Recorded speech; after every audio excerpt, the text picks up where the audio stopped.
«Я не могу в это поверить», — произносила то и дело женщина, крепко вцепившись в руль автомобиля. Ее тело трясло, а в глазах почти не видно дороги, хоть и была солнечная погода.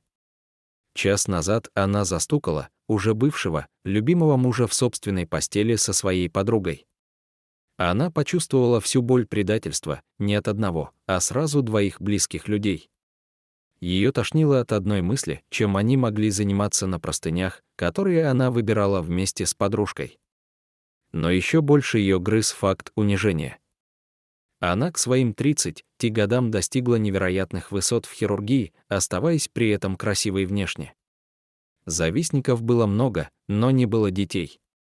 Ее некому было поддержать, родители давно умерли, муж стал врагов, из друзей была только одна, и та больше никто для женщины. В какой-то момент из раздумий женщину вытащил сигнал автомобиля. Неизвестный мужчина кричал из окна своей машины, в которую Анна чуть не въехала. «Куда прешь, дура?» Она ничего не ответила, она просто мечтала оказаться на дороге в родную деревню и уйти от проблем.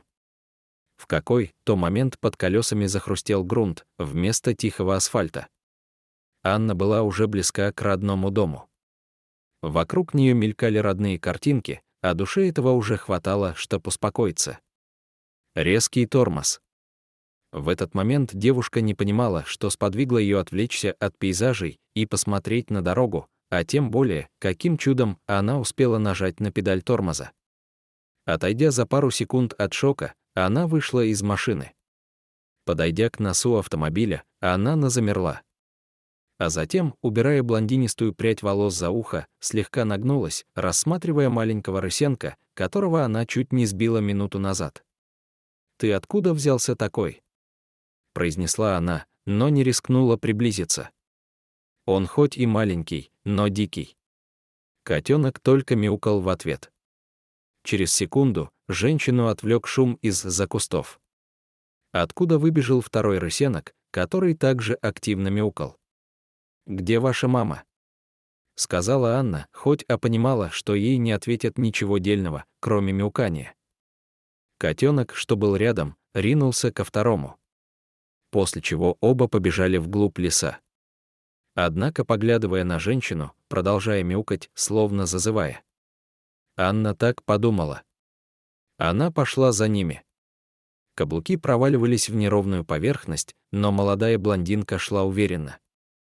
Пройдя около 15 метров от машины, она остановилась. От увиденного ее ноги отказывались ее держать. Руки сами потянулись к ее лицу, а глаза набирались слез. Возле дерева лежала рысь, а рядом с ней ее котята, голос которых уже надрывался от мяукания. Она лежала неподвижно и небрежно, а ее бок был окровавлен. Немного придя в себя, Анна вспомнила, что все нужные врачу инструменты были у нее с собой, но в машине. Мысль о том, чтобы перенести животное к машине, промелькнула, но отпала. Большая кошка была слишком тяжелая. Блондинка в лесу. Что-то новое. Анна, еле держа равновесие, чуть не рухнула от испуга. Господи, Макс.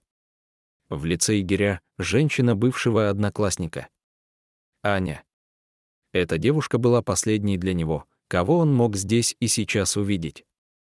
«Да не стой, помоги». В ее голосе звучал приказный тон. «Неси к машине». «Ишь какая», — подумал мужчина, но спорить не стал. Он также шел на помощь крысе после услышанного выстрела. Уже у машины Максим положил аккуратно рысь в багажник, блондинка профессионально вытащила пулю из дикой кошки и принялась зашивать рану. Максим все это время смотрел, но не рысь.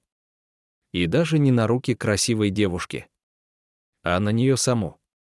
Он не понимал, как могла судьба распорядиться так, что именно она, такая красивая и привлекательная, оказалась здесь.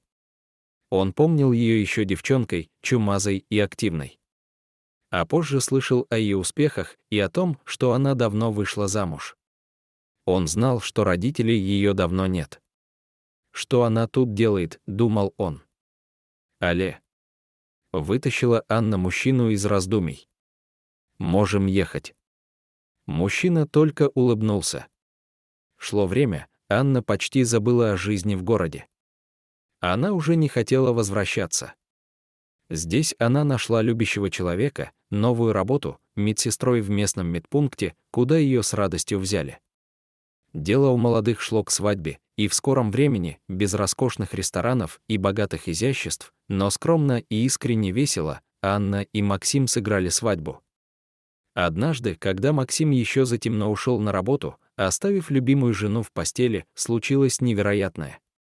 Анна только проснулась, она выспалась, но вставать не хотела, однако пришлось. За дверью слышались шорохи. Анна подумала, что это их частые дикие гости, ведь рысь еще долго возвращалась на порог со своими малышами, даже после того, как вернулась в лес. Она поднялась аккуратно с кровати, придерживая большой живот.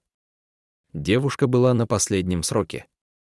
Она открыла дверь и испытала шок, в последний раз подобное было возле машины, когда она ехала в родную деревню.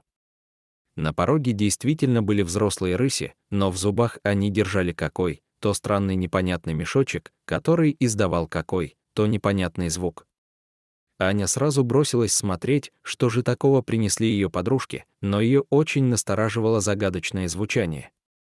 А заглянув внутрь, девушка потеряла дар речи. Аккуратно раскрыв небольшую ткань, она поняла, что рысята вместе с мамой решили отплатить ей сполна за то, что она когда-то спасла им жизнь.